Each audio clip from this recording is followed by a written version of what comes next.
नमस्कार। इन खबर में आपका स्वागत है। शक्तिमान एक सवाल पूछ रहा है, क्या मेरी शहादत गर्भवती हथनी को बचाने के काम नहीं आई? और कितनी शहादत चाहिए इंसान को? आप सोच रहे होंगे कि केरल के मल्लपुरम में गर्भवती हथनी की हुई हत्या के बाद ये शक्तिमान कहाँ से आ गया? कौन है ये शक्तिमान? मैं आपको याद दिलाता हूँ, साल 2016 प्रदेश उत्तराखंड, मार्च का महीना था। बीजेपी के विधायक गणेश जोशी ने इस शक्तिमान जो कि घोड़ा था उसके ऊपर लाठियां बरसाई थी, जिसकी वजह से उसकी टांग टूट गई थी। इस मामले ने इतना तूल पकड़ा था कि पूरी सियासत और प्रदेश हिल गया था। इसके बाद विदेशों से डॉक्टर बुलाए गए, लेकिन शक्तिमान को नहीं बचाया जा सका। उसके बाद बात हुई थी कि जानवरों पर अत्याचार करने वालों के खिलाफ कड़ी कार्रवाई की जाएगी, कड़ा कानून बनाया जाएगा। कानून बनता रहेगा। जो कानून बने हुए हैं वही कौन से लागू होते हैं। संविधान के अनुच्छेद 51 में साफ साफ कहा गया है कि आप जीवों के प्रति सम्मान भाव और दया भाव रखेंगे। हम संविधान का ही कौन सा सम्मान कर लेते हैं। इस घटना को पालाकाड़ की बता रहे हैं। इसकी शुरुआत हुई थी 25 मई को, जब एक गर्भवती हथनी खाने की तलाश में निकली थी और वहीं पे लोगों ने कुछ अनानास खिलाया जिसमें विस्फोटक था।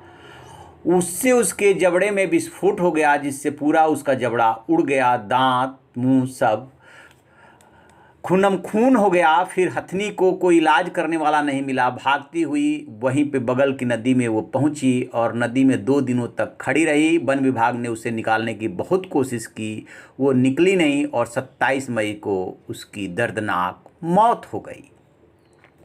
30 मई को मन्नारगढ़ के एक वन अधिकारी ने पूरी घटना के बारे में मार्मिक एक पोस्ट लिखा फेसबुक पे। 2 जून को यह खबर सोशल मीडिया में वायरल हुई और उसके बाद मामले ने तूल पकड़ा। सवाल सबसे बड़ा यही है कि क्या किसी को बचाने के लिए अंदर इंसान के अंदर मानवता लाने के लिए मामले का तूल पकड़ना जरूरी है? अब इस घटना को लेकर के केंद्र से लेकर के प्रदेश तक पूरा संग्राम चल रहा है। सोशल मीडिया पे संग्राम चल रहा है और अब बात हो रही है कि न्याय जरूर मिलेगा। मुख्यमंत्री कह रहे हैं कि कार्रवाई होगी, कड़ी कार्रवाई होगी। इससे पहले कोल्लम में भी अप्रैल में ऐसी ही सेम घटना हुई थी। वहाँ पे भी हथनी को ऐसा ही विस्फोटक खिलाया गया था, जिसकी वजह से उसके जबड़े में विस्फोट हुआ था और ये वन अधिकारी ने ही खुलासा किया है। इस तरीके की उधर 2-3 घटनाएं हो चुकी है। पूर्व केंद्रीय मंत्री और पशु प्रेमी मेनका गांधी का कहना यह है कि वो ऐसा इलाका है जहां पे इस तरह की घटनाएं होती रहती है, लेकिन कार्रवाई नहीं होती। इस वजह से बार बार इसका रिपीटिशन होता है।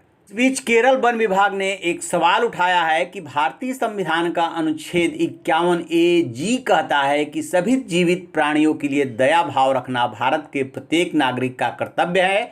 मानव वन्य जीव संघर्ष के चलते एक गर्भवती हथनी को मार दिया गया।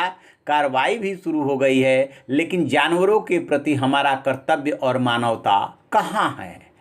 वन विभाग के ही अधिकारी ने पोस्ट डाल करके इस मामले को सबके सामने लाया था और वन विभाग ही अब संविधान का हवाला दे रहा है। सवाल ये है कि सरकारें क्या कर रही है, हम और आप क्या कर रहे हैं? संविधान तो देश की आज़ादी के बाद ही बन गया था। संविधान का ये जो अनुच्छेद 51A है वो बहुत पहले से है। हमारा ध्यान उसकी तरफ क्यों नहीं जाता है? अपने कर्तव्यों की तरफ हमारा ध्यान क्यों नहीं जाता है? सिर्फ अधिकारों की ही क्यों हम मांग करते हैं? जीवों के प्रति किसी की कहने से या सज़ा के डर से हम दया भाव सम्मान भाव रखेंगे या खुद की अंतरात्मा कभी बोलेगी? ये सवाल पहले भी था, ये सवाल अब भी है। शक्तिमान भी पूछ रहा है और हथनी की आत्मा भी पूछ रही है कि मेरा कसूर क्या था। आप ऐसी खबरों के लिए देखते रहिए हमारा डिजिटल चैनल इन खबर। Thank you. इन खबर चैनल को सब्सक्राइब करें और बेल आइकन दबाना ना भूलें।